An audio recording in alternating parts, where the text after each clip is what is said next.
हाँ जी, अब हमने क्वेश्चन नंबर करना है 3 8.1 एक्सरसाइज का क्वेश्चन नंबर 3। ये क्वेश्चन नंबर 3 है। इसमें हमारे पास क्वेश्चन क्या है, are the following lines parallel to X axis parallel to Y axis. यानी हमने इनमें बताना है कि जो इक्वेशन गिवन है इनके ग्राफ एक्स के पैरेलल है या वाई एक्सिस के पैरेलल है।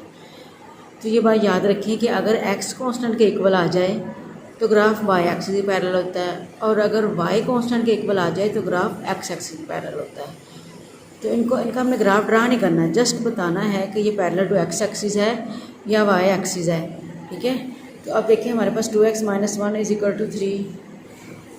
ये देखिए 2x - 1 इज इक्वल टू 3 है। तो हम क्या करेंगे, ये 1 माइनस का हम राइट साइड पर शिफ्ट करेंगे तो प्लस का हो जाएगा। 3 + 1 4 आ जाएगा। 2 मल्टीप्लाई इधर आके डिवाइड करेगा तो x की वैल्यू 2 आ जाएगी। अब x की वैल्यू 2, एक्स कॉन्स्टेंट के इक्वल आ गया, तो इसका मतलब है इसका graph parallel to Y axis है।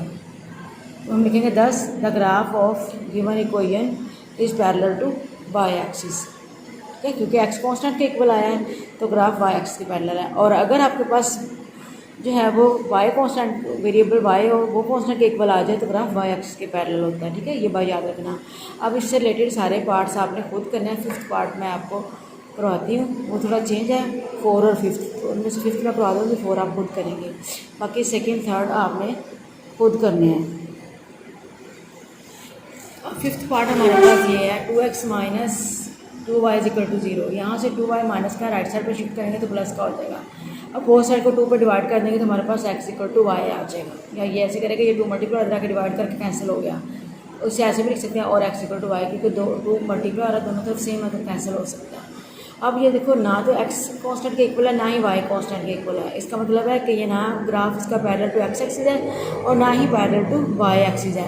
यहाँ देखो, अगर हम x की वैल्यू 0 लें तो y की वैल्यू भी 0 आती है। तो 0 0 ऑर्डर पे ओरिजिन से ही ओरिजिन ही होता है। इसका मतलब है इसका ग्राफ ओरिजिन में से पास करता है।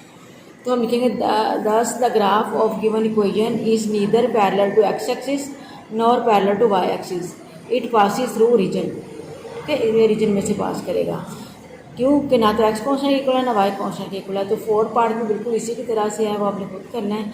5th मैंने आपको करवा दिया है।